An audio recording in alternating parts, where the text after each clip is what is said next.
भवी प्रेमग्रासा महाराजया सद्गुरु रामदासा. जय जय रघुवीर समर्थ.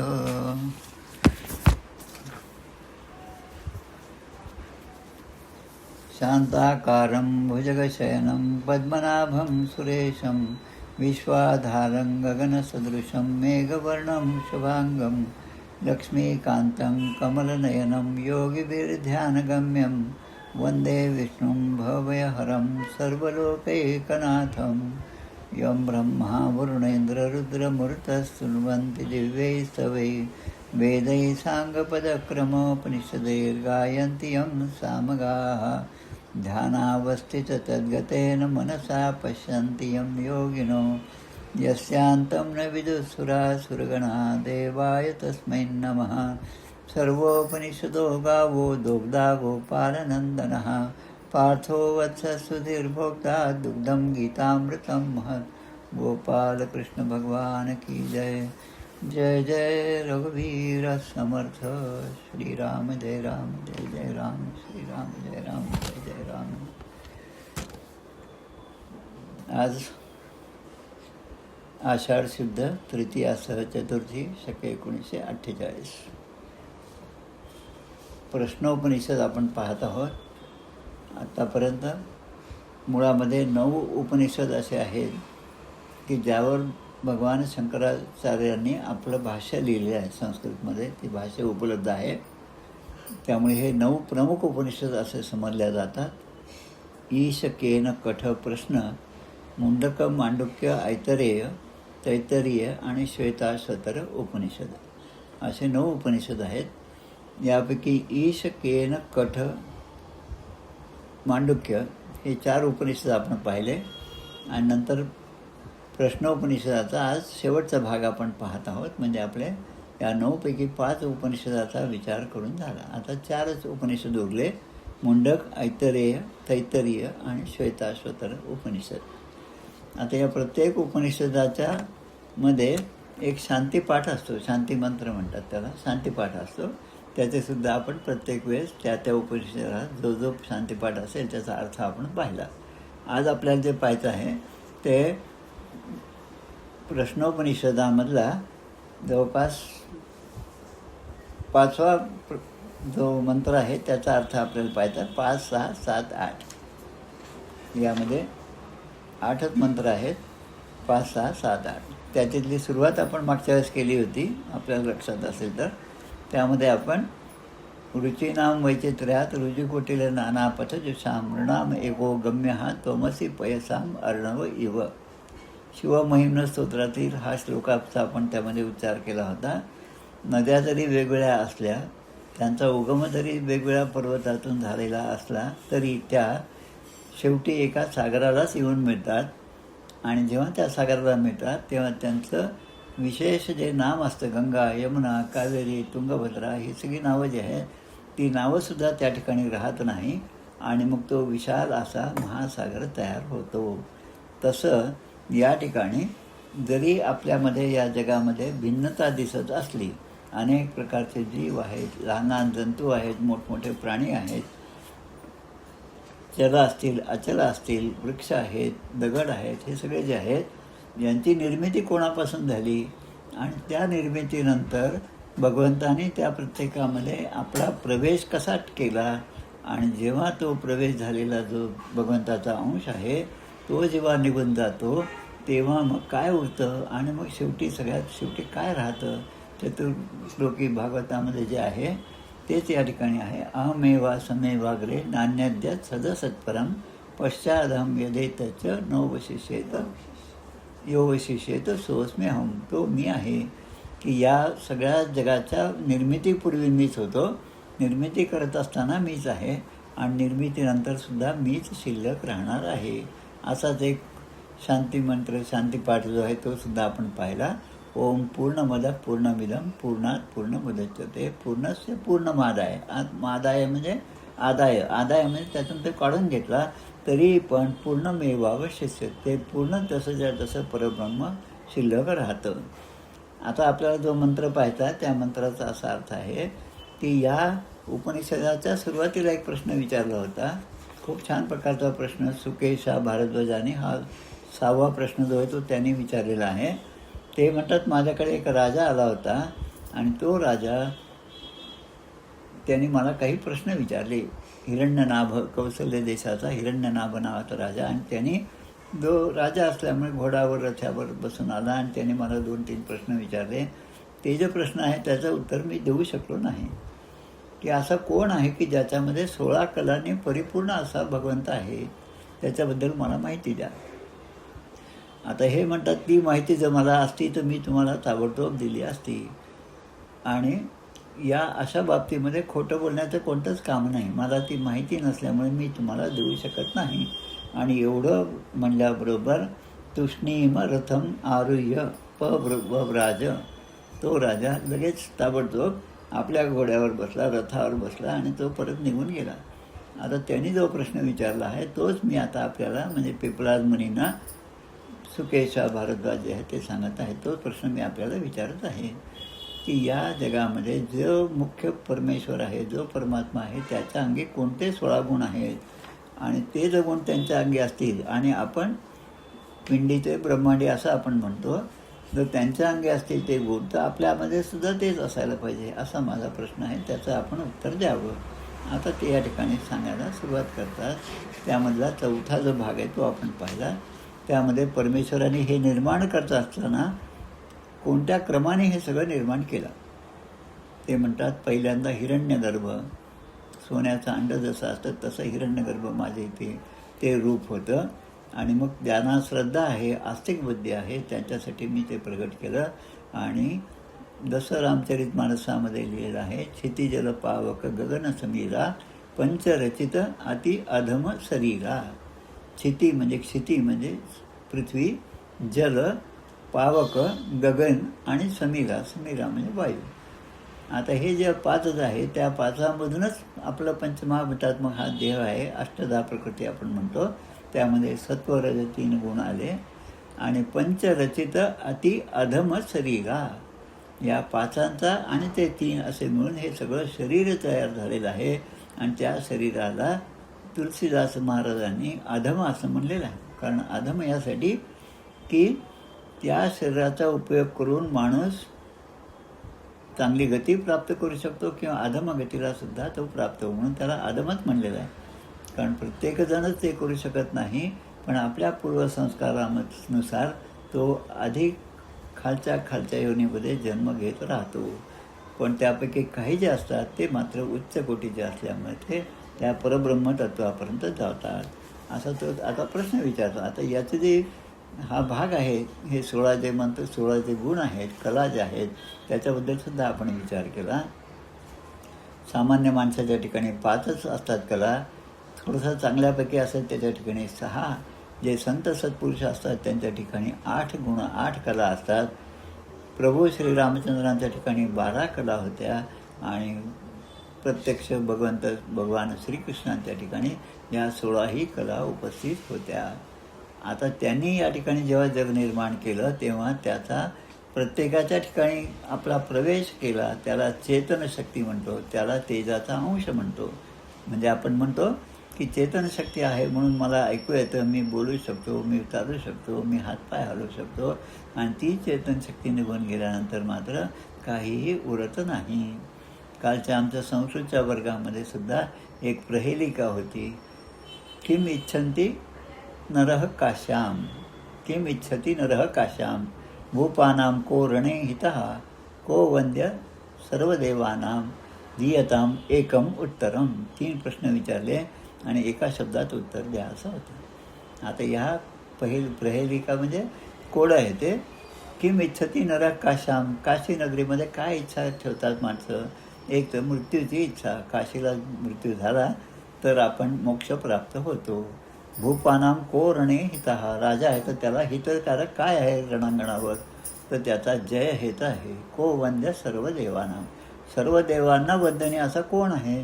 तर ते सगळ्या देवांचा देव असणारे महादेव आहेत. नियताम एकम उत्तरम. आता याचं उत्तर काय? तर मृत्युंजय. एका शब्दामध्ये या 3 प्रश्नांचे उत्तर आले. तसं या ठिकाणी परमेश्वराने हे सगळं निर्माण केलं, आणि आता त्या परमेश्वराला ज्याने जाणलं, त्या परब्रह्माला ज्याने जाणलं, तो या जन्ममृत्यूच्या कधीही फेऱ्यामध्ये अडकणार नाही. त्याची भीती त्याच्या ठिकाणून केव्हाच निघून गेलेली असते. आता हे पिपलाद ऋषी जे सांगत आहेत त्यांचा आता या ठिकाणचा 7वा प्रश्न आहे. तान होवाच एतावतेव ह तत्परम ब्रह्मवेद नात परमस्थिती. पिपलाद ऋषीने आता सांगितलं की तुझ्या जेवढे प्रश्न होते, तुमच्या सगळ्यांचे 6 जणांचे प्रश्न होते. 6 कोण होते? कबंदी, भार्गव वैदर्भी, कौसल्यायन अश्वलायन, त्यानंतर सौर्यायणी, गार्ग्य ऋषी, शैब्य सत्यकाम ऋषी आणि सुकेशा भारद्वाज. आता याने प्रश्न विचारले, त्याचे उत्तरं त्याने दिले. सुरुवातीलाच 1 वर्षापूर्वी त्यांनी सांगितलं होतं की तुम्ही माझ्या आश्रमामध्ये राहा, ब्रह्मचर्य आश्रमाचं पालन करा, तप आहे ते आहे त्याने तुम्ही राहा, आणि नंतर जाताना तुम्हाला जे प्रश्न असतील त्याचे उत्तरं मी देईन. आणि सुरुवातीलाच आधीच सांगितलं किंवा मला जर ती उत्तरं येत असतील तर मी प्रामाणिकपणे उत्तरं देईन. आता असं म्हणल्यानंतर आपण जर 1 वर्ष घालवल्यानंतर जर आपल्याला उत्तर मिळत नाही अशी शंका असेल तर आपल्यासारखी कलियुगातली माणसं आधीच तो आश्रम सोडून निघून जातात. पण यांची त्या सद्गुरूंवर निष्ठा असल्यामुळे शेवटपर्यंत ते राहिले आणि त्यांनी ते प्रश्न विचारले. आणि या ठिकाणी पिपलाद मुनींनी सगळ्यांच्या प्रश्नाची खूप चांगल्या प्रकारे उत्तरं दिली. आता या ठिकाणी त्यांच्याबद्दल आता कृतज्ञता व्यक्त करायची या 6 जणांना. आणि ती कृतज्ञता व्यक्त करणं म्हणजे ते तमर्चयन्तस्त्वं हि नः पिता योऽस्माकं अविद्यायाः परम्पारं तारयसीति नमः परम ऋषिभ्यो नमः परम ऋषिभ्यः. म्हणजे तुम्ही आम्हाला आत्तापर्यंत या सगळ्या 6 जणांनी विचारलेल्या प्रश्नाचे उत्तर पिपलाद ऋषींनी दिलेलं आहे. सगळेजण त्यांच्यासमोर हात जोडून उभे आहेत आणि ते म्हणतात की असे तुम्ही हे जे आमची उत्तरं दिले त्यामुळे आम्हाला एक चांगला या ठिकाणी एक मार्ग मिळाला. आता हा मार्ग कसा की सद्गुरू हेच करतात की भवसागरामध्ये जो बुडत आहे त्याला हात देऊन त्याला परपारक घेऊन जातात. तसं तुम्ही आमच्या सगळ्या प्रश्नांची उत्तर देऊन आमच्या मनातल्या सगळ्या शंका दूर केलेल्या आहे. सद्गुरू स्तवन नावाचा समास आपल्या ग्रंथराजामध्ये किंवा सद्गुरूंचं जे स्थान आहे, सद्गुरूंचं जे महत्त्व आहे जीवनामध्ये ते कसं आहे ते सुद्धा याचाच उदाहरण ते सांगितलेलं आहे की आमच्या मनात आता कुठलीही शंका राहिली नाही. आमच्या मनात शंका येणं म्हणजे आता आमचं ते अज्ञान आहे म्हणून शंका आहे. खरं पाहिजे तर सगळ्या गोष्टी फार स्पष्ट आहेत. सगळं जगच जर परब्रह्माने नटलेलं आहे तर मग आम्हाला ते का दिसत नाही? मला ते दिसत नाही याचं कारण आमच्या ठिकाणचं अज्ञान आहे. आणि नासे अज्ञान दुःख भ्रांती, शीघ्रची होय ज्ञानप्राप्ती, ऐसे आहे फळश्रुती ये ग्रंथी. अज्ञानाचा नाश होणं आणि शीघ्रची ज्ञानप्राप्ती होणं हे या ग्रंथाचं खरं काय म्हणतात त्याला फलश्रुती आहे. आणि ती तुमच्यामुळे आम्हाला झाली असं ते 6 ऋषी पिपलाद ऋषींच्या समोर हात जोडून ते विनंती करतात आणि आचार्यांना ते पूजा करतात आचार्यांची, आणि आचार्यांच्या प्रती आपला भाव व्यक्त करतात. आणि असं म्हणत असताना शेवटचा जो मंत्र आहे त्यामधला हा शब्द आहे नमः परम ऋषिभ्यो नमः. नमः परम ऋषिभ्यः. परम ऋषिभ्यो म्हणजे ह्या परम ऋषी म्हणजेच ऋषी तर सगळेच आहेत पण त्याच्यातलं परम श्रेष्ठ हे जे आहेत, पर म्हणजे श्रेष्ठ, ते श्रेष्ठ असणारे तुम्ही आहात. आणि आमचं नशीब किंवा आमचं पूर्वसुकृत असल्यामुळे तुमची आणि आमची भेट झाली आणि त्यानंतर वर्षभर तुमच्याबरोबर सान्निध्यात आम्हाला तुमच्या आश्रमामध्ये राहता आलं. तुमच्या सगळ्या क्रियांना, तुमचे जे व्यवहार आहेत, तुमचे जे वागणं आहे इतर ऋषींबरोबर, इतर गोष्टींबरोबर, जीवनामधल्या प्रत्येक घटनेकडे पाहण्याचा तुमचा जो दृष्टिकोन आहे तो आम्हाला अगदी जवळ बसून पाहता आला. त्यालाच आपण उपनिषद म्हणतो. उपनिषद. ऋषींच्या समोर जवळ बसून आपण जे ज्ञान ग्रहण केलं ते ज्ञान ग्रहण करणं हे जे आहे ते म्हणजेच उपनिषद आहे. आता या ठिकाणी याला प्रश्नोपनिषद असं म्हटलं की 6 ऋषींनी विचारलेले 6 प्रश्न, त्याचे उपप्रश्न आणि त्यांची दिलेली उत्तरं जी आहेत ते सगळे या ठिकाणी सांगितले आहे. आणि मग आता वास्तविक तुम्ही आम्हाला पित्यासारखे आहात. त्वमेव माताच पिता त्वमेव.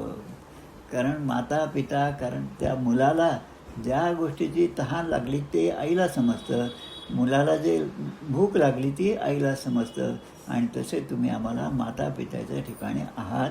आणि म्हणून आमच्यामध्ये ज्या गोष्टीची कमतरता आहे ती गोष्ट तुम्ही देण्यासाठी तत्पर आहात आणि आमच्याबद्दलच्या तुमच्या ठिकाणी असणाऱ्या प्रेमामुळेच तुम्ही आम्हाला हे देत आहात.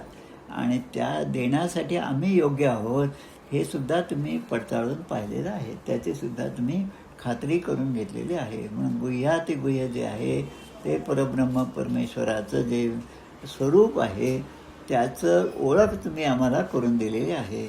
आणि म्हणून अशा गुरूंच्या शिवाय इतर कोणाकडे आम्ही गेलो असतो तर आम्हाला एवढं समाधान मिळालं नसतं. आणि म्हणून तुम्ही परम ऋषी आहात, खरं ज्ञानस्वरूप म्हणजे तुम्हीच आहात. म्हणून मी तुम्हाला वारंवार आम्ही तुम्हाला नमस्कार करतो. नमः परम ऋषीभ्यो नमः, नमः परम ऋषीभ्यः. म्हणजे त्या ऋषींना, पिप्पलाद मुनींना हे सगळे नमस्कार करतात आणि त्यांच्याबद्दलचं एक आदरभाव त्या ठिकाणी व्यक्त करतात. असं म्हणत हा जो उपनिषद प्रश्नोपनिषद जो आहे तो प्रश्नोपनिषद या ठिकाणी पूर्ण होतो. आता प्रश्नोपनिषद काय किंवा कोणताही उपनिषद असेल त्यामध्ये सुरुवातीला जो शांतिपाठ असतो त्याचाच उच्चार पुन्हा शेवटीसुद्धा होतो. आता या उपनिषदाचा शांतिपाठ म्हणजे ओम भद्रं कर्णेभिः शृणुयाम देवाः भद्रं पश्येमाक्षभिर्यजत्राः स्थिरैरङ्गैस्तुष्टुवांसः स्तनुभिर्वेशेम देवहितं यदायुः स्वस्ति न इंद्रो वृद्धस्रवाः स्वस्ति न पूषा विश्ववेदाः स्वस्ति नस्तार्यक्षो अरिष्ठनेमिः स्वस्ति नो बृहस्पतिर्दधातु. आता हा शांतिपाठ जवळपास 2-3 उपनिषदांमध्ये आहे. कठोपनिषदामध्ये आहे, श्वेताश्वेतर उपनिषदामध्ये आहे, प्रश्नोपनिषदामध्ये सुद्धा तोच शांतिपाठ 2-3 ठिकाणी म्हणलेला आहे. आता या ठिकाणचा जो आहे हा मंत्र जो आहे शांतिपाठाचा तो यजुर्वेदामधनं घेतला आहे. ऋग्वेदामध्ये सुद्धा हाच मंत्र आहे. यजुर्वेद आणि ऋग्वेदामध्ये असणारे हे मंत्र जे आहेत ते शांतिपाठ म्हणून या ठिकाणी घेतलेलं आहे. आता याचा अर्थ असा ओम भद्रं कर्णेभिः शृणुयाम देवा. या ठिकाणी परमेश्वराजवळ विनंती करतात. भद्रम, भद्र म्हणजे कल्याणकारी, जीवाचं कल्याण ज्यामध्ये आहे ते कल्याण असणं आणि त्या कल्याणाच्या ज्या गोष्टी आहेत त्या भद्रं कर्णेभिः शृणुयाम, कर्णेभिः आमच्या कानाने आमचं कल्याण होईल अशाच कथा, अशाच गोष्टी, भगवंताचे लीला, भगवंताचं चरित्र, भगवंताच्या बालपणापासूनच्या लीला ज्या श्रीमद भागवतामध्ये दशमस्कंदामध्ये पूर्णपणे वर्णन केले आहेत तशांचं श्रवण आमच्याकडून घडावं. आता कानाने श्रवण घडणं हे सुद्धा पूर्वपुण्यानेच होतं. रस्त्याने अनेक जण जात असतात, पण एखादा भागवत सप्ताह आहे, एखादं कीर्तन आहे, एखादं प्रवचन आहे, त्या ठिकाणी जाऊन बसण्याची बुद्धी जी माणसाला होती ती सुद्धा पूर्वकर्मानुसार होती. म्हणून आमच्या कानांना जे भद्रम आनो भद्रा कृण्वंतु हे सुद्धा ऋग्वेदातलं वाक्य आहे. भवांस जर्नल नावाचं एक मासिक होतं, आता निघतं की नाही माहीत नाही, त्यामधलं हे ब्रीद वाक्य आहे आनो भद्रा कृण्वंतु. म्हणजे आमच्या कानाने चांगल्या गोष्टीच आमच्या कानावर पडो. Let's noble thoughts come to us from all sides, त्याचं इंग्रजी भाषांतर, कारण ते मासिक जे आहे ते इंग्रजीमध्ये सुद्धा होतं. मग म्हणतात की चांगल्या गोष्टी आमच्या कानावर याव्यात इथपर्यंत ठीक आहे, पण त्या येणं हे आमच्यावरच अवलंबून आहे. म्हणजे माझ्या कानाने काय ऐकावं आणि माझ्या कानाने काय ऐकू नये याचं तारतम्य माणसाला जीवाला असलं पाहिजे. आणि मग त्यासाठी मग समर्थाने सांगितलेला विवेक जो आहे तो विवेक त्या ठिकाणी आहे. टी व्ही चांगला आहे का नाही असं म्हटलं तर चांगलं आहे आणि नाही म्हटलं तर नाही पण आहे. नाही म्हणण्यासाठी हजारो कारणं आहेत, चांगलं आहे असं म्हणण्यासाठी सुद्धा हजारो कारणं आहेत. आता दोन्हीकडे जर कारणं असतील तर आपण निवाडा कसा करायचा की ज्यामधनं मला चांगलं काहीतरी शिकायला मिळेल, ज्यामधनं मला काहीतरी आदर्श शिकायला मिळेल, पाहायला मिळेल आणि जे मला आचरणात आणता येईल आणि जे मला या भवसागराच्या बंधनातून पार पाडून मला तुमच्यापर्यंत नेईल, परब्रह्मापर्यंत नेईल, अशाच गोष्टींचं श्रवण मी केले पाहिजे. तत्श्रवणम तत्कीर्तनम तत्चिंतनम. आता पुढे म्हणतात देवा भद्रम पश्येमाक्षभिर यजत राहा. आता डोळ्याने मी काय पाहावं आणि काय नाही हे जर मला जर लक्षात आलं, याच्यातला भेद लक्षात आला तर मी चांगल्या गोष्टीकडेच माझं लक्ष राहील. आता हे कसं बदरं करणे मी शृणुयाम देवा बदरं पश्चिमाक्षरी याजत. आता दोन्ही गोष्टी आल्या, कानाचंही आलं आणि डोळ्यांचं सुद्धा आलं. आता यामध्ये म्हणतात की चांगल्या गोष्टी पाहायला मिळणं, म्हणजे आता चांगल्या गोष्टीकडे माझं मन जे आहे ते गेलं पाहिजे, पण ज्या गोष्टी चांगल्या नाहीत तिकडे माझं मन भरकटलं राही पाहिजे. आता ते का भरकटू नये आणि त्याचे धोके काय आहेत हे सगळं पाहण्यासाठी अनेक ग्रंथांचा अभ्यास, अनेक ग्रंथाचं नेहमीचं वाचन जर असेल तर माणूस पुष्कळसा शहाणा होतो. पण सगळ्या ग्रंथाचं वाचन होऊन जर आपल्यामध्ये काही फरक पडत नसेल तर समर्थ त्यांना दगडाचीच उपमा देतात, दगडापेक्षाही खालचं. कारण दगडाचा एक गुण चांगला आहे म्हणतात ते समर्थ म्हणतात की त्याची एखादी खपली, टाकीने खपली फोडली, ते पुन्हा नाही जडली तर ते जर तुकडा निघाला तर तो पुन्हा त्या मूळ दगडाला जाऊन काही चिकटत नाही. पण माणसाचा अवगुण जो आज गेला तो पुन्हा 4 दिवसांनी येणार नाही याचा भरोसा नाही. आणि तरी पण ते म्हणतात श्रोते तुम्ही जगदीश मूर्ती. आता असं का म्हणतात? कारण जोपर्यंत तुमच्या ठिकाणचा विवेक जागृत होणार नाही, जोपर्यंत चांगल्या वाईटाची चाड, ती चांगल्या वाईटामधली निवड जी आहे ती तुम्हाला समजणार नाही, तोपर्यंत तुमच्या कानावर चांगल्याच गोष्टी याव्यात यासाठी तुम्ही स्वतः प्रयत्न केला पाहिजे. आणि नसे राम ते धाम सोडून द्यावे. ज्या ठिकाणी चांगल्या गोष्टी नसतील, ज्या ठिकाणी माझं मन एकाग्र होण्यासारखी परिस्थिती नसेल, ते ठिकाण मी ताबडतोब सोडलं पाहिजे. आणि मग पुढे म्हणतात स्थिरैरंगैः स्तुष्टुमांस स्तनभिर्व्यसेम देवहितं यदायुः.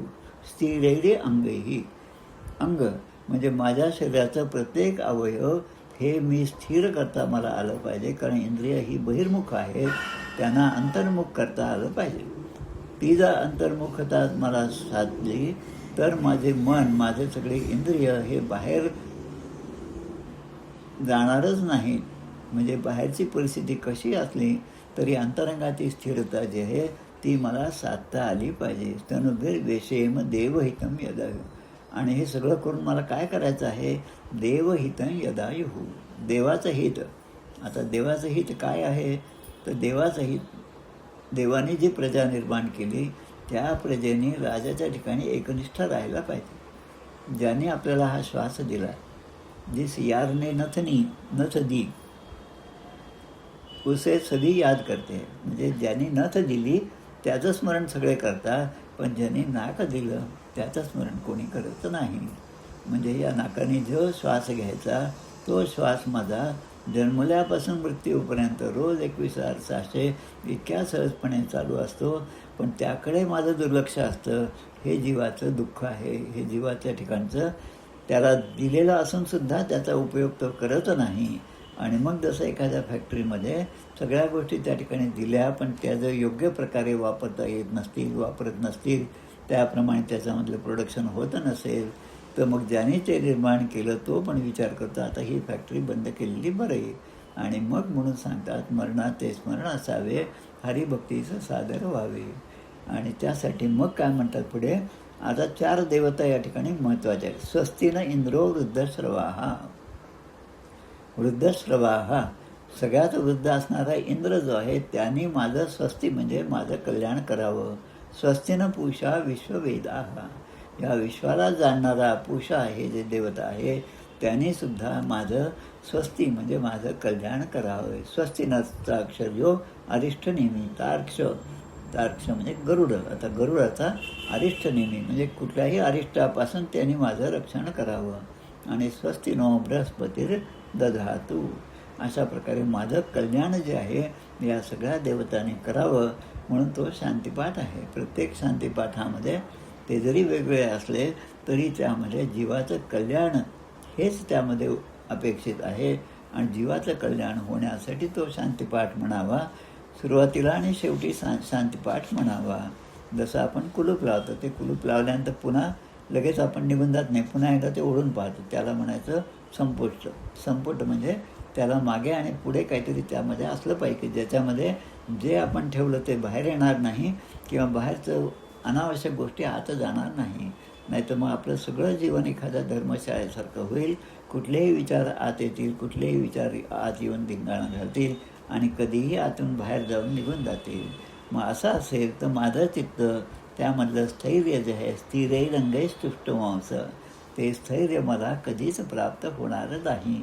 म्हणून जीवाने प्रत्येक गोष्टीमध्ये या गोष्टीचा विचार करावा की माझ्यामध्ये कुठलं माझं हितकर काय आहे. जे हिताचं आहे तेच मी माझ्यामध्ये ग्रहण केलं पाहिजे. जे हिताचं नाही ते मला ताबडतोब सोडून देता आलं पाहिजे. आता एक या ठिकाणी अजून एक गोष्ट येते, ती म्हणजे मना सत्य ते सत्य वाचे वदावे, मना मिथ्य ते मिथ्य सोडून द्यावे. आता सत्य काय आहे? सत्य एकच आहे, परब्रह्म हेच सत्य आहे. मना सत्य ते सत्य वाचे वदावे, म्हणजे माझं बोलणं चालणं सगळे व्यवहार जे आहेत त्याच्याच साक्षीने झाले पाहिजे. साक्षीने झाले पाहिजे म्हणजे माझ्या प्रत्येक व्यवहारावर तो साक्ष आहे, त्याची साक्ष आहे आणि तो पाहत आहे. हा भाव माझ्या मनामध्ये असेल तर मी कधीही कुठल्याही व्यवहारामध्ये चूक करणार नाही. आणि मग आपण जसं म्हणतो समर्थांच्या सवयीमध्ये, क्वचित घेता आडनान मार्गी लावतो त्वरे, वचन देवी रामबाण कदा नव्हे अप्रमाण, निश्चयसी समान राम राम बोलणे. सद्गुरू काय करतात की आपला शिष्य कधीही भरकटला, आपल्या योग्य मार्गापासून तो विचलित झाला तर त्याला पुन्हा योग्य मार्गावर आणण्याचं काम ते करतात. आणि तसं मला आमच्या सद्गुरूंनी चांगला मार्ग दाखवावा असं या सगळ्या शांतीपाठापासून व्यक्त झालेलं आहे. आणि म्हणून हे शांतीपाठ जे आहेत ते सगळेच महत्त्वाचे आहेत. शांतीपाठ म्हणण्याचा प्रघात उपनिषदांमध्ये जसा आहे तसाच आपल्या गणपती अथर्वशीर्षामध्ये सुद्धा शांतीपाठ आहे, जो सुरुवातीला म्हणतो आपण आणि शेवटीसुद्धा म्हणतो. तर अशा रीतीने हे जे प्रश्नोपनिषद आहे, ह्या प्रश्नोपनिषद यामध्ये या ठिकाणी पूर्ण होतं. जवळपास यामध्ये 67 मंत्र आहेत. 66, 67 मध्ये एक मला वाटतं मांडुक्य उपनिषद होते, त्यामध्ये 117 होते. एका ठिकाणी तर फक्त 18च मंत्र होते ईशावास्य उपनिषदामध्ये, एका ठिकाणी 12च होते. कमी जास्त संख्या आहे, पण त्यामधला जो भाव आहे तो भाव शेवटी जीवाचा कल्याण, जे कल्याण होण्याचाच भाव तो असल्यामुळे हे सगळेच उपनिषद जे आहे ते खरं म्हणजे समजण्यासाठी जरी अवघड असले पण एकदा समजलं की मग त्याची आठवण आपल्याला अनेक प्रकारे येईल. आता आपण सगळे रामदासी आहोत, सगळे दासबोध वाचणारे आहोत. मला तर नेहमी वाटतं की आता जेव्हा दासबोध वाचतो तेव्हा ती ओळी वाचत असताना त्यामध्ये अरे हे तर आपल्या उपनिषदामध्ये आहे, मग कोणत्या उपनिषदामध्ये आहे की लगेच ते पुस्तक काढून पाहायचं कुठलं उपनिषद आहे. हे उदाहरण समर्थाने दिलेलं आहे. आणि मग ते जे म्हणतात नाना ग्रंथांच्या संमती उपनिषदे वेदांत श्रुती आणि मुख्य आत्मप्रचिती शास्त्रे सहित, विद्या अवदंडचे शिकला प्रसंगमान चुकतेचे गेला, तरी मग ते विद्येला कोण पुसे. त्यामुळे ते आपण जे काही शिकलो ते आचरणात आणणं, आणि आचरणात नाही आणलं तर मग त्याचा उपयोग काय. म्हणून ते आचरणात आणणं हे तेवढंच महत्त्वाचं आहे. म्हणून हे सगळं ज्ञान जसं जसं आपण ग्रहण करू तसं तसं आपल्या आचरणात फरक पडला पाहिजे. आणि तो फरक पडणं हेच आपल्याला हितावह आहे.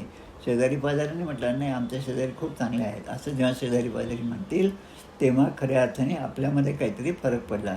अन्यथा शेजारी, आणि म्हणून ती म्हण पडली निंदकाचे घरं असावे शेजारी. कारण काय, त्यांनी निंदा केली, आता त्यांनी माझी का निंदा केली, मी कुठे चुकलो असं आत्मपरीक्षण करण्याची सवय मला झाली पाहिजे. आणि असं जसं जसं होईल तसं तसं माझं मन जे आहे ते शुद्ध होईल. आणि शुद्ध बीजापोटी फळे रसाळ गोमटी. शुद्ध बीज असलं, मन जर शुद्ध झालं तर माझं आचरणसुद्धा शुद्धच राहणार आहे. अशा दृष्टीने हा प्रश्नोपनिषद जो आहे त्यामधले मंत्र जे आहेत ते आपण या ठिकाणी पूर्ण केले. अथर्ववेदाचा हा भाग आहे. अथर्ववेदाचा प्रश्नोपनिषद हे उपनिषद आहे. आता 4 उपनिषद राहिले, मुंडक, ऐतरीय, तैतरीय आणि श्वेताश्वतर उपनिषद.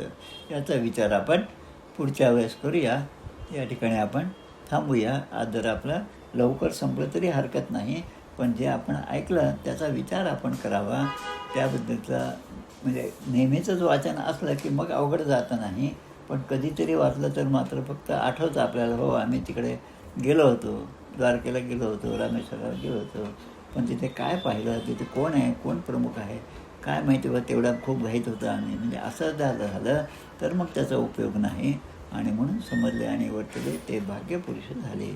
असे भाग्यपुरुष होण्याचं भाग्य आपल्या सर्वांना प्राप्त हो, असं म्हणत हे उपनिषद आपण या ठिकाणी पूर्ण करूया. गोपाळ कृष्ण भगवान की जय. जय जय रघुवीर समर्थ. श्रीराम जय राम, जय जय राम.